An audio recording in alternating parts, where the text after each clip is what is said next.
Hello, everyone. Welcome.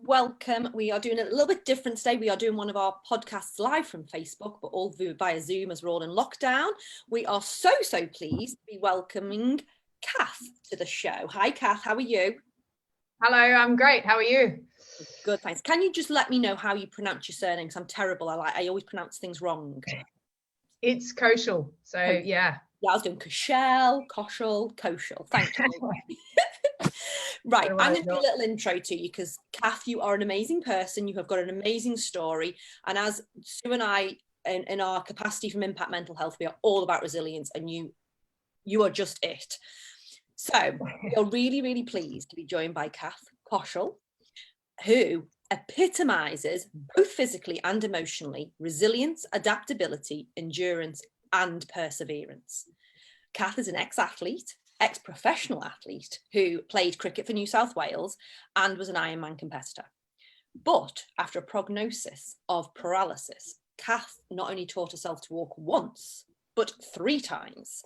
She never lets setbacks get in the way of her. She accepts challenges and she smashes obstacles out of her way.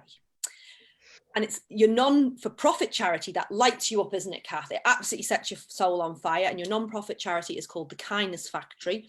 And it's so awesome. It's all about acts of kindness. And people go on and they log about acts of kindness. And you're in a mission to achieve 1 million acts of kindness around the world. And some of the acts of kindness are so small or so big, but they all make a difference. So welcome, Kath. We are so pleased to have you here. Yeah, my pleasure. It's a real privilege. So thanks for having me.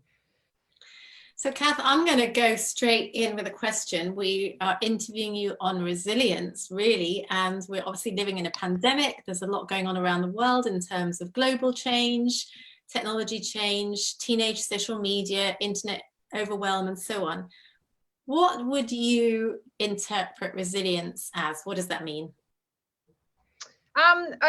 Yeah, this is a question I commonly get asked, and it's a question that's not isolated to one country or one demographic of people or persons.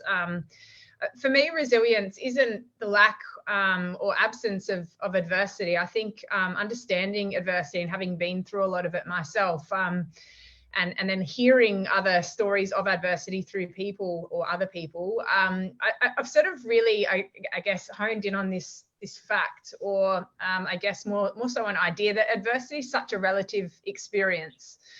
So just because something seems so big to one person, it might not mean as much to another, and so forth. And so I don't think that we can ever categorize catastrophe or adversity and put it into a box as how it should or would impact us or others. And so therefore resilience for me is just being versatile, being able to adapt, being able to, I guess, appreciate the things that are within your control rather than the things that are outside of your control, and the ones that are outside of your control, putting them, to the side or wherever they need to sit in order for you to carry on with what it is that's needed. And I think that's really as simple as resilience needs to be. Obviously it's the ability to be able to bounce back. But how we do that, I think, is a very individual process, is something that I've learned through my experiences of my own adversity, but learning from others as well. And I think you're really spot on there in the sense that you say it's experience-based, because Joe and I always say if a 2-year-old loses their teddy bear, the stress and the trauma is exactly the same as it is for us, because they have a lack of experience in terms of building resilience in their life. So, but is resilience something you can actually learn, or are you born with it? No, it's definitely something that you can learn. I think sometimes we don't have to even be resilient until we need to be, if that makes sense. And so like every muscle in the body, I think resilience is something that we can work at every single day. My top 3 things for building resilience, or for me to be the most resilient person that I am, and it's going to be different for everyone else, but my top 3 things, which is a question I get asked a lot, are gratitude. So expressing gratitude and feeling it, I think, is the most important thing as well. I once saw a quote, it was a little bit funny, and it was sort of like, feeling gratitude but not expressing it is almost like buying a gift for someone, wrapping it up, putting the bow on it, but not actually giving it to the person that you intended to. So gratitude is huge in my life. There was a pivotal moment when I'd hit rock bottom where gratitude, it certainly didn't save my life or anything like that, but it actually allowed me to, I guess, start a building block to the process of rebuilding what my life could look like, which is what it is today. So gratitude is my number one tip. Humor, which some people think's a bit funny, which is ironic because it's humor, would be my second tip. So there's always something that you can find that's a little bit funny, similar to there's always something that you can be grateful for. So when I hit my rock bottom moment in 2013, the first three things that I could find that I was grateful for, this is how sort of low bottom I was I had lungs, the air was free, and I had the ability to breathe. And I think there's always something we can find from a gratitude perspective. From a humor perspective, we know that when we laugh, and it's got to be that real sort of belly laugh kind of situation, we know that the oxytocin and all those sorts of things go on chemically in the brain, which is fantastic. And again, it's another building block to building that resilience.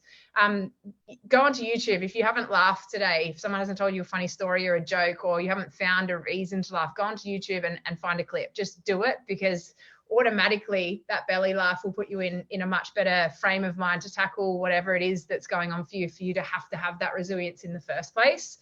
And of course, very on trend for me, being the founder of Kindness Factory, my third tip to building resilience and practicing as much as possible is kindness. So we know that when we're in a kind state, i.e. we're giving kindness or receiving kindness, that we're in the most oxytocin state that we can be, which is the feel-good chemical that rushes through your body and makes you feel wonderful. So what I'll point out there from a resilience standpoint, if we're searching trying to find ways to be resilient, we're probably facing into a challenge.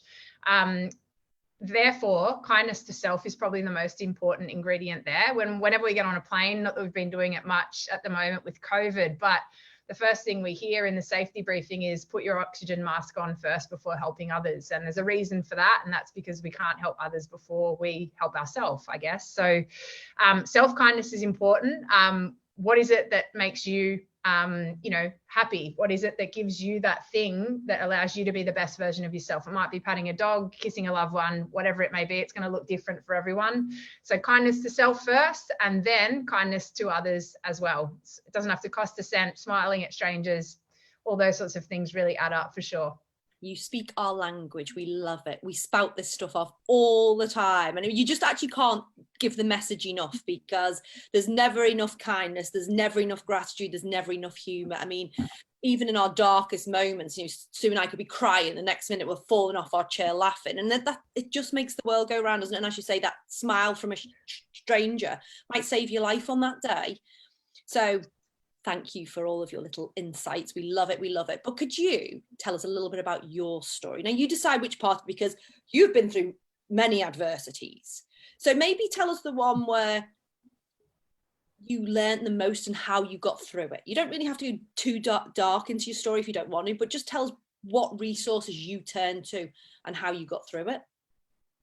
Yeah, sure. I mean, just to give a brief context so it makes sense for anyone who might be listening. So yeah, former professional cricketer. And I guess growing up, that's all I ever really wanted to do, was to play cricket. I only lasted 4 games before my life changed in a big way. I ended up breaking my back and got the diagnosis of, clinical paralysis, wheelchair, you'll never walk again, all that kind of stuff. So that sort of landed me in rehabilitation for 12 months, whereby I tried to teach myself how to walk again, essentially, when everyone was telling me that I wouldn't. And I think it was just that grit and the grind that I had in me as an athlete from a physical standpoint that really allowed me to do that, but also a never say die kind of attitude as well. While in rehab, my luck changed for the better. I ended up meeting a fellow patient. His name was Jim, a rugby player who'd injured his spine as well, playing sport. And we ended up falling in love, which is a little bit funny, because who finds love in a rehab center? I did. It was really special, and it was an amazing time. I remember about 3 months into our relationship feeling quite grateful that I actually broke my back, because if I didn't, we wouldn't have met, and henceforth I wouldn't have found that love. Unfortunately, 12 months after we were going out, Jim tragically passed away via suicide, which left me feeling quite crushed. As you can imagine, I was 24 at the time.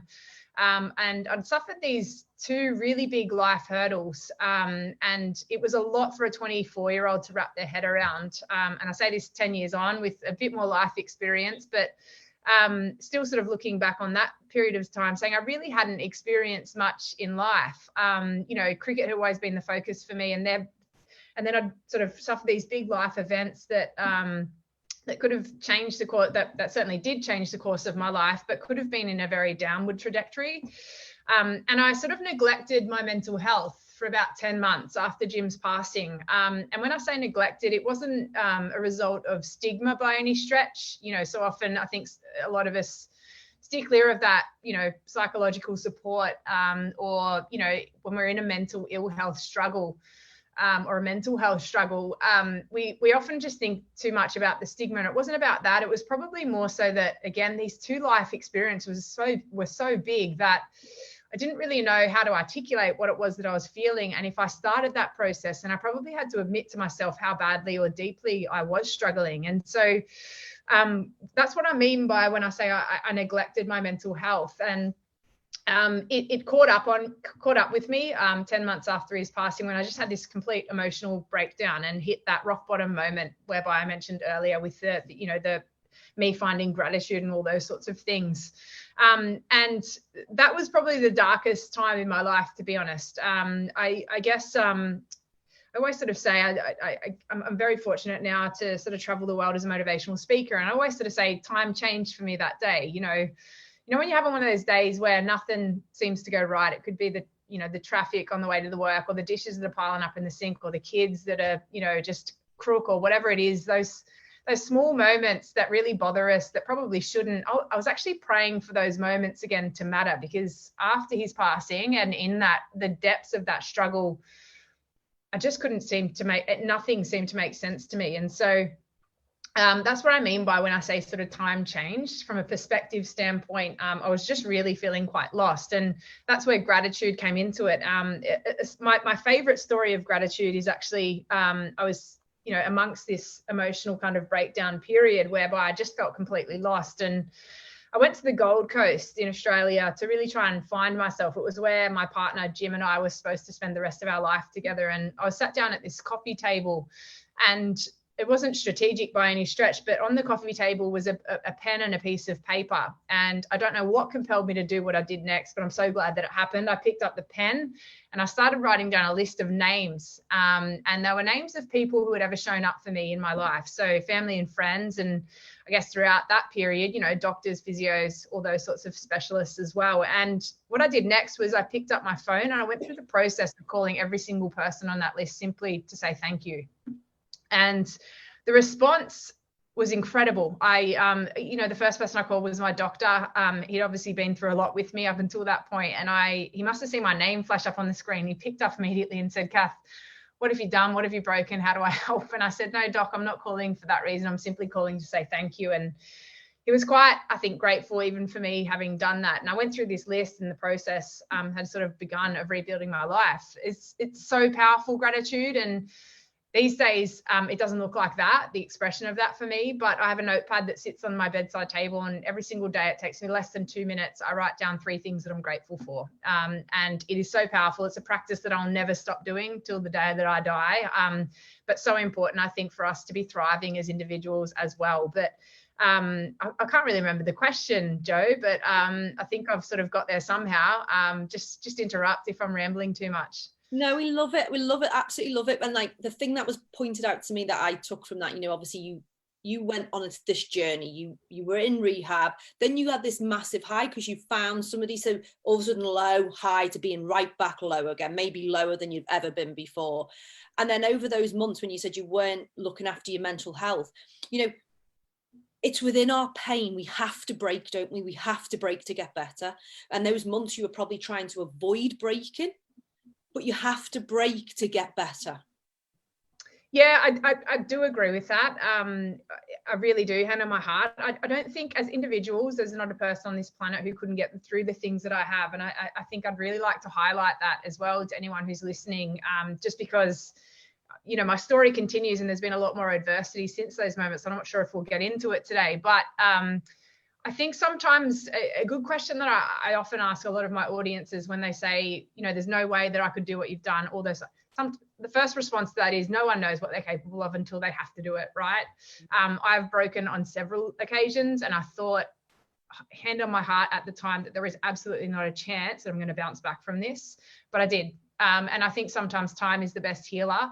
I think the most important ingredients to understanding how we bounce back and being resilient sometimes, because it's such an individual experience, sometimes it's best to do a bit of deep exploring, not so much in the depths of the struggle, but if I was to ask any person that's listening right now, tell me your top 5 values as a person, yourselves included, Sue and Joe. Can you honestly put your hand up and say, I know what my top 5 values are?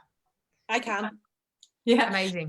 Only because we teach top 5 values quite a lot. We teach top 5 values, top 5 strengths. Yeah, and it's about understanding your identity and what's really important to you. And if your, you know, number 1 is authenticity or integrity, it means standing by your values no matter what.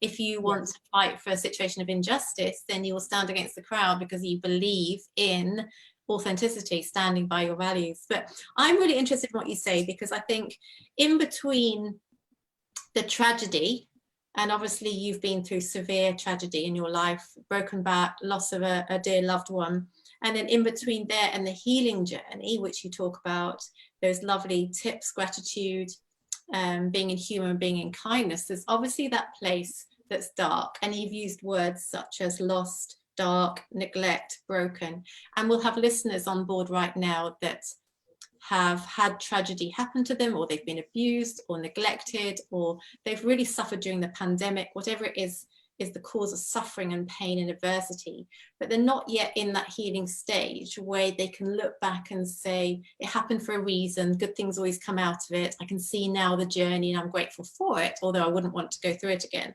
So when you're in that middle period where you are utterly lost, you're utterly broken, I think it's really useful to have some tools to hang on to. I would want to know in my period of suffering, what can I actually do? It's so bleak. I want to get up in the morning, have a sense of hope. And those 3 tools I think are really going to help, in the sense of keep a gratitude journal and actually focus on in healing yourself so you can be kind to somebody else. But also there is a role, isn't there, for going through that middle phase and not jumping out of it, saying, well, this is the crisis, I've got to jump out of it and be a better person, I've got to be healed, I've got to see the bigger picture. There is a role in actually walking through brokenness, learning what is my identity or what are my values in it, what actually is important around me. For example, the role of compassion. How does compassion help? How do other people play out in this situation as well? I can't do it on my own. Should I ask for help? What are the role in other people being strong for me when I'm not strong, and they can encourage me, they can give me hope when I don't have hope. So in that dark period, what would you say to listeners who are not in that stage yet where they can look back and say, well, I'm grateful for it? As hard as, because I got told this a lot, you know, obviously time is a big healer in itself, in that every single day that you're going to go through this journey is going to be different. Some days you're going to have good days, some days you're going to have bad, where you're going to think, geez, it's 2 steps forward, 1 step back, and I don't know how long I've got left in me, and all those sorts of things. Unfortunately, it's true, or I've found it to be true. The most important thing for me, I guess, going back to even you guys having taught, you know, top 5 values, all those sorts of things, is it's going to be a very individual process. So if you don't know what they are, take 10 minutes, half an hour today to figure out what they are. And I'll give an example as why I feel like this is so important for this period that you're talking about. My journey sort of continued after Jim's loss, and I ended up, you know, becoming a para triathlete, getting into Ironmans, all those sorts of things, and was on track for a big event and got hit by a drunk driver from behind and broke my back again. And the whole process of learning to walk again started for me.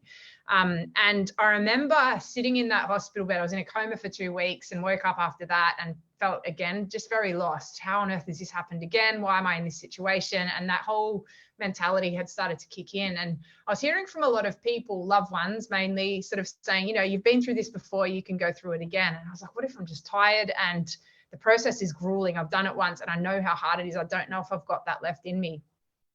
The one sort of thing that really flipped my mindset in approaching rehab again and having to go on that journey of teaching myself how to walk was, I have done this before. What did I learn from it? I learned that I'm still a decent person regardless of my adversities and what I've been through. But I also realized that my superpower in the first time going through it was actually the people that I had around me. So their belief in me, in teaching myself how to walk again, was the one thing that actually allowed me to do that. And so then I therefore realized that I was internally and intrinsically driven by the love, support, and belief that others have always had in me. That might not be the case for any one of the listeners, but I think as a value, me recognizing that and saying, last time I was able because of this, it actually really helped the second time as well, if that's making any sense. Yeah, it does, totally. Because I think when you go to the bottom of your pit, it's only when you have, as Joe said, reach rock bottom that you can start to climb out. But when you're at that bottom of that pit and it is really dark and you can't see the light, other people can bring a ladder down for you. So when you can't actually believe in yourself and you can't see any hope at all, it is in others, isn't it, that we can find enough courage to go on each minute of every day, not even a day at a time, but sometimes just 1 minute at a time. Absolutely. And I think even in that, identify who that person is. Like we so often talk about, they always say it takes a village to raise a child. What about as adults? Who's your village? It doesn't have to stop when you go into adulthood. So, who are those friends that you can lean on? That it doesn't have to be 30 people. I've got, a best friend who knows everything about me, probably too much, knows more about me than I know about myself. And I would say I can count those people that I know that I can call on one hand. So it might be 4 people that I just know are my village. And if I'm struggling, I am at that bottom of the pit and I can't have that belief in myself, I know that they're going to have it for me. So again, like probably similar to the value situation, figure out who your village is, find out who your village is that you can turn to when you need to. But maybe even on the flip side to that that they can call on you when needed as well. I think villages work both ways, and it's obviously a really community orientated sort of situation. But write down who your village is, like have it on a piece of paper. If you need to sort of revisit that, it could be a spouse, it can be anyone. Really, it could be a colleague, it could be a psychologist, it could, that's completely individual as well. But I think it's really important to identify for sure. I think these are great tips, and these are great things to do when you're not necessarily in adversity as well. These are the type of thing that anybody can do, anybody out there, because the 3 of us know adversity does not discriminate. Adversity will continue to come our way in one shape or another throughout our life. Sometimes they'll be massive, sometimes they'll be smaller, but they will keep on coming. So the more we can know ourselves, the more we can get in tune with, as you say, with our values, the people around us, if we can, as you say, write them down, have a book that you've got all of this information in. So when you are in the shit, when you are at that bottom, you can just open it and it's to be that reminder. I remember Jazz Thornton saying she went around and asked people what they thought of her, and they sent her their thoughts, and she had them written down. And she tried to take her life 14 times, but she would look at that list over and over again, and that was the one thing in the end that kept her going. So there's all these little tools and techniques that I think we should all incorporate into our life. These are the things that school should be teaching us, because these are life skills that we all need, because that pain and that adversity is just going to keep coming and slapping you in the face from time to time. Absolutely. No, it doesn't discriminate at all. I think some of us have more than others, but we're all going to experience adversity. And sometimes it's at the most, inconvenient time in our lives as well, but it's completely outside of our control. So what we can do in the lead up is always going to be beneficial for sure.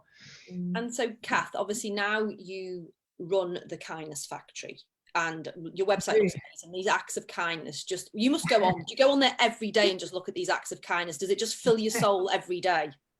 Yeah, I mean, again, like from a resilience standpoint, it's really hard for me to have a bad day. If if there is something, I'm a person, like everyone else, I have struggles and things get me down and bills to pay and all those sorts of things. But getting the privilege of looking through those acts every single day, it's almost hard to have that bad day when you're seeing what the world's up to and all those sorts of things. So I think you mentioned we're on a mission to achieve 1 million acts. We ticked that last year, so we're up to 2.7 million acts of kindness now, and we learned a lot through that process. And I love what you said about, you know, teaching these things in school environments, because we've now branched out and we exist in 3,000 schools in Australia via our kindness curriculum, which has been really cool too. So while it teaches the basic principles of how to be kind and all those sorts of things, we also feel like those ingredients, so there's 12 attributes of kindness, so things like gratitude and empathy and perspective and so forth. I think it really teaches a lot about resilience as well. So when we're kind, we're also resilient and so forth. So yeah, it's been an amazing journey, and one that I'm actually really proud of. So it's yeah, as you said though, it's an amazing charity. It's now operating in 3 countries, soon to be New Zealand, hopefully in 2023. So yeah, watch this space, NZ. So for listeners that don't understand what that means, I've had a quick look at your website, and I picked out my favorite, which is being sent a cocktail kit in lockdown, and there's a lovely picture of the cocktail and all the bits that go with it to make cocktails. There's somebody that paid for petrol in a petrol station when somebody next to them didn't have their credit card. People send chocolate in the post. There's some beautiful little statements on there, aren't there? Could you give us an example of some of your favorites? Yeah, I mean, this, I'll preface this by saying we've got a hashtag, it's one small act, and I guess it really alludes to this notion of nothing is too small ever, and sometimes the smallest thing can create the biggest change. Some of my favorites was, one of the ones that I actually did was, or received, I guess, was more on a zebra crossing, or a, you know, is that what you call them in New Zealand? You know, the crossings with the stripes. Yeah, they don't call them that in the US. Yeah. So, okay, great. I was on one of them, and an older woman was walking past, and she smiled at me, and so that made me smile because it's quite contagious, obviously. And she stopped me in the middle of this sort of crossing, and she said, "I just want to let you know you've got a really beautiful smile." And I was like, the joy that gave me, her just telling me that, and the fact that we exchanged smiles actually was incredible for me. And that's why when I say sometimes all it takes is a smile, is I genuinely mean it. It was euphoric. I was incredible. I was on cloud 9 for the rest of the day, all those sorts of things. So really small ones like that. I had a 5-year-old boy once, well, his mum actually called and contacted me, and they logged on the website and all that kind of stuff. He's in the grocery checkout line, and this is, you know, obviously pre-COVID, and an elderly woman was trying to pay for her groceries, so tapping the credit card, all that kind of stuff, and it kept declining. And the little boy didn't really understand. His name was Sam. He didn't understand what was going on, so he taps his mum's arm, and he says, "Mum, like, what's going on?" And she's trying to explain to a 5-year-old how credit cards work and all that kind of stuff, and he's thinking on it.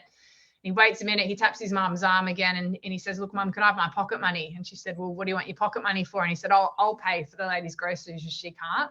Wow. And his mum almost was like, how is it that my 5-year-old son has just taught me more about life and kindness than I have actually taught him? And so she got her credit card out, paid for the groceries, and the story was beautiful. They sort of exchanged, and she told her all about the kindness factory and all that kind of stuff. And I think those moments where kids are almost teaching their parents how to be kind, and all these wonderful life lessons are incredible as well. We've had actually 3 people, separate obviously, donate kidneys on our platform, which has been phenomenal. So 3 lives have been saved, you know, blood donations, all that kind of stuff. They're some of the most special. I was giving a keynote presentation in the US, and a woman ran out halfway through. It's obviously an emotional story, and she rang me 6 months later to say, "Look, I was in your event. I don't know if you can remember," all that kind of stuff. "I just wanted to let you know I guess I learned about perspective, and I rushed to the hospital." She hadn't spoken to her dad in 10 years. They had a falling out, but she knew that he needed a kidney in order to survive. She got tested. It was a match, donated a kidney, and they've got now a really great relationship. So obviously saved his life as well as got their relationship back on track. So, I mean, kindness has endless opportunity, I think. We never really understand the true impact of kindness. It's so hard to measure how broad and how big the scope can be when we engage with it. And I think kindness also inspires kindness. So when we see another giving kindness, we innately, I think, want to be kind ourselves. So I encourage anyone listening to sort of get amongst that as much as possible, not even having to log it on our website. It's not even about that. I think just for yourself, for others, you might change the life or even save the life of a person that you haven't even met yet, just through that kind of flow on effect or ripple effect of kindness, for sure. I agree, because you're right, kindness doesn't just necessarily affect the person doing it and the person receiving it. It affects a lot of people. Just the story you were telling me about the young boy who I've got a 16-year-old daughter, and just before our lockdown, we were watching my son play sport. We went to the dairy, and I think I had $10, so she went in and bought something, and we've not got heaps of money, so she comes out and she said, "Oh, Mum," she's, "that man couldn't afford his stuff," and she had $5 to buy a pie at the pie shop, and she said, "Do you mind if I go and give this money to that man?" I said, "No, not at all." And she went and she tapped on his window and she said, "Hi." She said, "How much did you need?" He said, "Oh, only a couple of dollars." She said, "Well, you can have this." And like his little boy started crying because he could get the lollies that he wanted. Then they went into the shop owner, told the shop owner. And so it wasn't, and then I obviously went and told some friends and I put it on my Facebook page. So it just, this one small act probably impacted like 10, 15 people. And it was, you're right, anybody can do it. And it has this knock-on effect. And if we want the world to be a better place, and surely that's where we start, is with kindness, isn't it?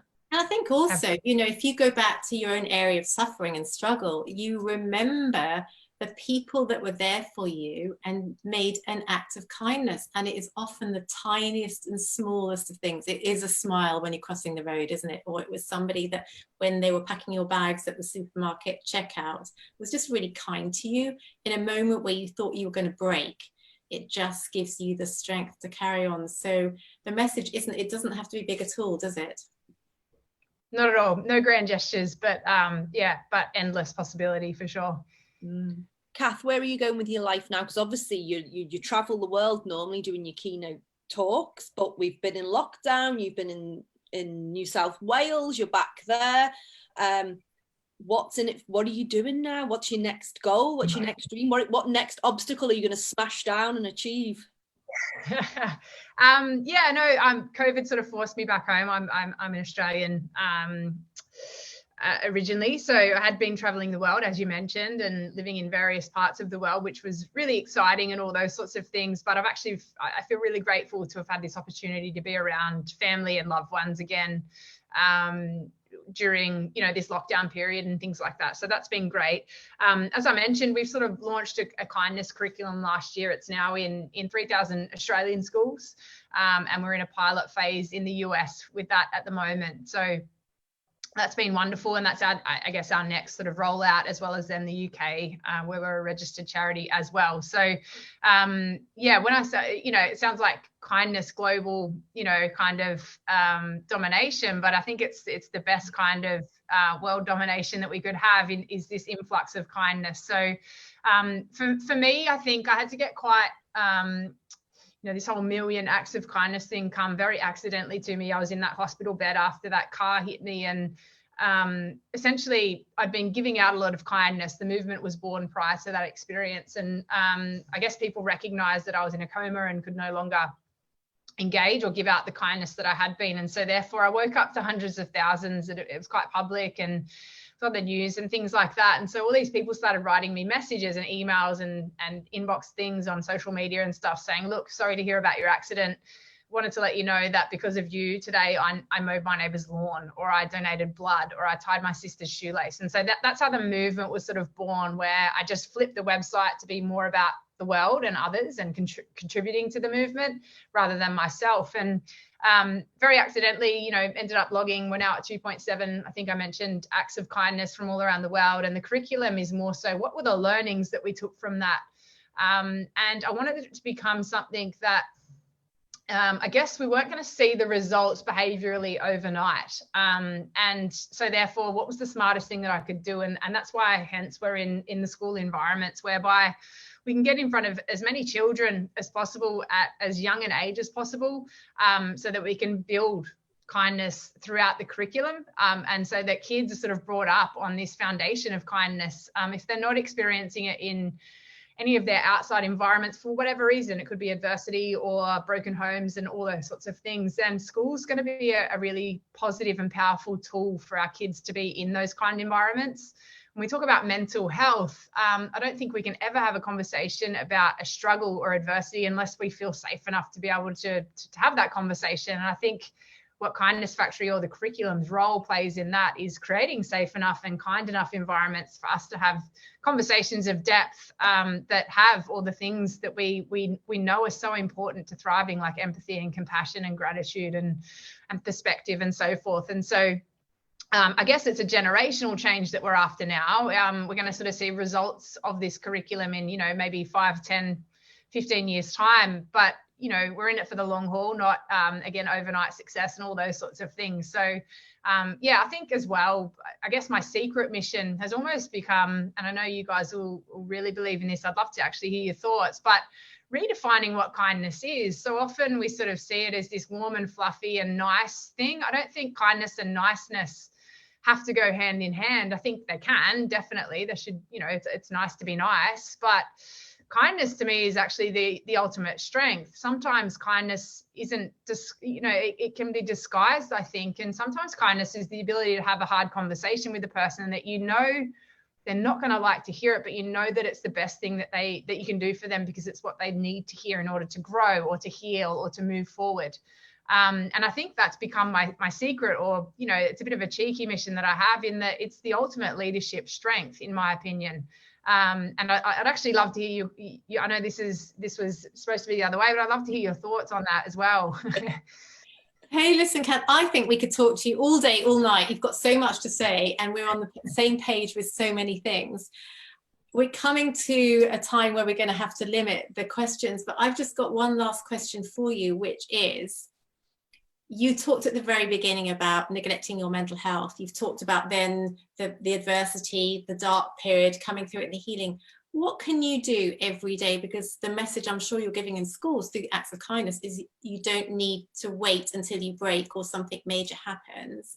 How can teenagers, young people, parents nowadays actually look after their mental health on a day-to-day basis, so that with lockdown, with the additional pressures, with loss of jobs, with not socializing, going to nightclubs, kids traveling the world, things they do at that age, how can they survive by doing little acts every day to actually look after themselves so that they don't see a crash in that mental health?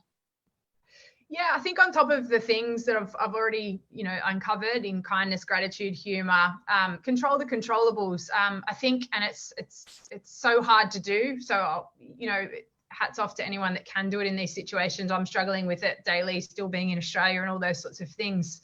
So often life, it's going to throw us curveballs, COVID being one of the most paramount and hard situations that any of us have faced in a long period of time. There are so many things that are outside of our control. And I think if we can put them to the side as much as they are impacting us, and only control or think about the things that are within our control that we can change. So ultimately, I guess, every single day we wake up with a choice as to how we want to respond to things and how we want to behave as people and individuals. And I think controlling those things and staying focused on those things is going to allow us or help us to get through this situation. Here in Australia, we've been in a hard lockdown now for, I think it's close to 10 or 12 weeks or something. And it's so easy to think about the things that I can't do. I can't go out and see my friends and socialize and hug people and do all the things that naturally, I guess, give me that resilience. So rather than saying it's a real shame that I can't do that anymore, I sort of go, what are the things that I can do? I know that I can get out every single day for an hour of exercise, and that's really important to me. So I'm going to go and do that. I know that while I'm physically disconnected from people and I might not be able to give them a cuddle or whatever it is that I like doing, I can FaceTime. So I'm going to do that. And so coming up with little strategies, I think, that are within our control, allow the situation to become something that I guess is much more manageable, if that makes sense. But that would be, probably my final tip in this entire set. Similar, like it's, and you can do this, like adapt it to any challenge. When I got told I'd never walk again, what are the things I could control? I could control my attitude. So I'm going to show up to rehab every day and I'm going to try my best. And that's within my control. I know what 100% looks like. No one else does. But I'm not going to worry about the things that everyone's telling me that I can't do. So yeah, I think that would be my number one tip. I think that's an awesome tip, and I think it's one that everybody can actually do as well. So it's when things are really relatable and can easily be implemented in people's lives, they're the greatest tips that we can possibly give. So thanks so much for that. And going back to kindness, I totally agree with what you said. Kindness is one of my values. I filter everything through kindness, even the hard conversations. Am I doing this in a nice way? So couldn't agree with you more. But Kath, thank you so much for being with us today. You have faced some serious hard adversity. You've got through it. You've now left a legacy well, you've got a legacy here and now with the Kindness Factory. You've got a legacy to Jim, and good on you, and well done for doing what you've done. And we're so thrilled to hear about the kindness in schools in the US and coming up, and we can't wait to have the Kindness Factory here in New Zealand as well. So thank you so much for all that you do and all that you inspire. My pleasure. Thanks for having me, guys. Thank you.